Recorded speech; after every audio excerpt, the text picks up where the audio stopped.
ಕೇಸರಿ ಮತ್ತು ದಳದ ದೋಸ್ತಿ ಬಗ್ಗೆ ಅನುಮಾನಗಳು ಕಾಡ್ತಾ ಇದೆ ರಾಜ್ಯ ರಾಜಕೀಯದಲ್ಲಿ.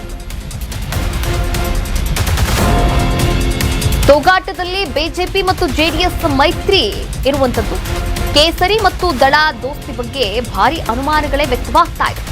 ಮೈತ್ರಿಯ ವರಿಷ್ಠರಿಂದ ಒಂದೆಂಬ ಜಪ ಆಗ್ತಾ ಇದ್ರೆ ಕವಲು ಹಾದಿಯಲ್ಲಿ ರಾಜ್ಯದ ಲೀಡರ್ಸ್ ನಡೀತಾ ಇದ್ದಾರೆ. ಈ ಬಿಡದಿಯ ಟೌನ್ಶಿಪ್ ಯೋಜನೆಯ ಹೋರಾಟದಲ್ಲಿ ಪ್ರತ್ಯೇಕ ದಾರಿಯನ್ನ ಹಿಡಿತಾ ಇದ್ದಾರಾ? ಬಿಜೆಪಿ ಮತ್ತು ದಳದ ನಾಯಕರು ಜಂಟಿ ಹೋರಾಟದ ಬದಲು ಪ್ರತ್ಯೇಕ ಹಾದಿಯನ್ನ ಹಿಡಿದಿದ್ದಾರೆ ಎನ್ನಲಾಗ್ತಾ ಇದೆ. ನೋಡಿ, ದಳ ಮೈತ್ರಿಗೆ ಸಿದ್ಧ ಅಂತ ಇದೆ, ಆದರೆ ಬಿಜೆಪಿಯಲ್ಲಿ ಕೊರತೆಯೇ ಕಾಣಿಸ್ತಾ ಇರುವಂಥದ್ದು. ಭವಿಷ್ಯದಲ್ಲಿ ಎಚ್.ಡಿ. ಕುಮಾರಸ್ವಾಮಿಯವರು ಸಿಎಂ ಆಗ್ತಾರೆ ಎಂಬ ಲೆಕ್ಕಾಚಾರ ಕೂಡ ಇದೆಯಂತೆ ಜೆಡಿಎಸ್ನಲ್ಲಿ. ಹೀಗಾಗಿ ಬಿಜೆಪಿಯ ರಾಜ್ಯ ನಾಯಕರು ಏನಿದ್ದಾರೆ ಆತಂಕದಲ್ಲಿದ್ದಾರೆ. ಬಿ.ವೈ. ವಿಜಯೇಂದ್ರ ಅವರ ವಿರೋಧಿ ಬಣವು ಕೂಡ ಮೈತ್ರಿಗೆ ಕತ್ತರಿಯನ್ನ ಹಾಕುತ್ತಾ, ಮೈತ್ರಿಯಾದ್ರೆ ಟಿಕೆಟ್ ಕೈತಪ್ಪುವಂತಹ ಭೀತಿ ಕೂಡ ಎದುರಾಗ್ತಾ ಇದೆ. ಟಿಕೆಟ್ ಮಿಸ್ ಭೀತಿಯಲ್ಲಿ ಸ್ಥಳೀಯ ಲೀಡರ್ಸ್ ಕೂಡ ಇದ್ದಾರೆ. ಹೀಗಾಗಿ ಬಿಜೆಪಿ ಮತ್ತು ಜೆಡಿಎಸ್ ಒಳಜಗಳ ಕೈಗೆ ಲಾಭ ಆಗುತ್ತಾ ಎನ್ನುವಂತಹ ಒಂದಷ್ಟು ಪ್ರಶ್ನೆಗಳು ಕೂಡ ಈಗ ರಾಜ್ಯ ರಾಜಕೀಯದಲ್ಲಿ ಕೇಳಿ ಬರ್ತಾ ಇರುವಂಥದ್ದು.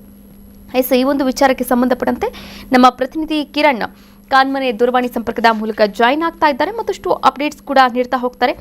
ಎಸ್ ಕಿರಣ್, ಕಾನ್ಮನೆ, ಈಗಾಗಲೇ ನೋಡಿ ಬಿಜೆಪಿ ಮತ್ತು ಜೆಡಿಎಸ್ ನಲ್ಲಿ ಒಳಜಗಳ ಇದೆ ಅನ್ನೋದು ಗೊತ್ತಾಗ್ತಾ ಇದೆ. ಮೈತ್ರಿ ಉಳಿಯುತ್ತಾ ಅಥವಾ ಮುರಿಯುತ್ತಾ ಎನ್ನುವಂತಹ ಒಂದಷ್ಟು ಪ್ರಶ್ನೆಗಳು ಕೂಡ ಎದುರಾಗ್ತಾ ಇರುವಂಥದ್ದು. ಆದರೆ ಈ ಬಿಡದಿಯ ಟೌನ್ಶಿಪ್ ವಿಚಾರದಲ್ಲಿ ದಳ ಮತ್ತು ಬಿಜೆಪಿ ನಾಯಕರ ನಿಲುವು ಏನು?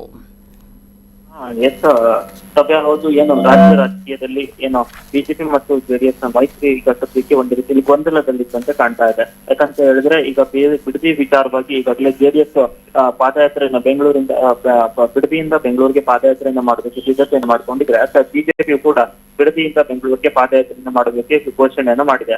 ಇದಕ್ಕೂ ಮೊದಲೇ ಬಿಜೆಪಿ ದಿನಾಂಕವನ್ನ ಘೋಷಣೆ ಮಾಡೋದಕ್ಕೂ ಮೊದಲೇ ಜೆಡಿಎಸ್ ಏನೋ ಈ ಬಿಡದಿ ಪಾದಯಾತ್ರೆಗೆ ಸಂಬಂಧಪಟ್ಟಂತೆ ಒಂದು ದಿನಾಂಕವನ್ನ ಘೋಷಣೆ ಮಾಡಿರ್ತಕ್ಕಂಥದ್ದು. ಮೈತ್ರಿ ಪಕ್ಷವಾಗಿರ್ತಕ್ಕಂಥ ಎರಡು ಪಕ್ಷಗಳು ಎಲ್ಲೋ ಒಂದು ಕಡೆ ಸಮನ್ವಯತೆ ಕೊರತೆಯಿಂದಾಗಿ ಪಾದಯಾತ್ರೆಯನ್ನ ಬೇರೆ ಬೇರೆಯಾಗಿ ಪಾದಯಾತ್ರೆಯನ್ನ ಮಾಡೋದಕ್ಕೆ ಸಿದ್ಧತೆಯನ್ನ ಮಾಡ್ಕೊಂಡಿರುವಂತದ್ದು ಸದ್ಯಕ್ಕೆ ಮೈತ್ರಿಯಲ್ಲೂ ಎಲ್ಲೋ ಒಂದು ಕಡೆ ಗೊಂದಲ ಇರುವುದು ಎದ್ದು ಕಾಣ್ತಾ ಇದೆ. ಅದಾದ ಬಳಿಕ ಎಲ್ಲೋ ಒಂದ್ ಕಡೆ ರಾಜ್ಯ ಬಿಜೆಪಿ ನಾಯಕರುಗಳಲ್ಲಿ ಮತ್ತೆ ಜೆಡಿಎಸ್ ನಾಯಕರುಗಳಲ್ಲಿ ಒಂದ್ ರೀತಿ ಅಳುಕು ಎದ್ದು ಕಾಣ್ತಾ ಇರುವಂತದ್ದು. ಸ್ಥಳೀಯ ಮಟ್ಟದ ನಾಯಕರುಗಳಲ್ಲಿ ಗೊಂದಲಗಳಿರುವಂತದ್ದು. ಯಾಕಂತ ಹೇಳಿದ್ರೆ ಮುಂಬರುವ ಚುನಾವಣೆಯಲ್ಲಿ ಮೈತ್ರಿ ಕಾರಣಕ್ಕೆ ನಮ್ಗೆ ಟಿಕೆಟ್ ತಪ್ಪಬಹುದು ಅನ್ನುವಂತಹ ಅಸಮಾಧಾನ ಕೂಡ ಸದ್ಯಕ್ಕೆ ಹೊಗೆ ಆಡ್ತಾ ಇರುವಂತದ್ದು. ಕಾವ್ಯ, ಥ್ಯಾಂಕ್ ಯು ಕಿರಣ್, ತಮ್ಮೆಲ್ಲ ಡೀಟೇಲ್ಸ್ಗಾಗಿ ಧನ್ಯವಾದಗಳು.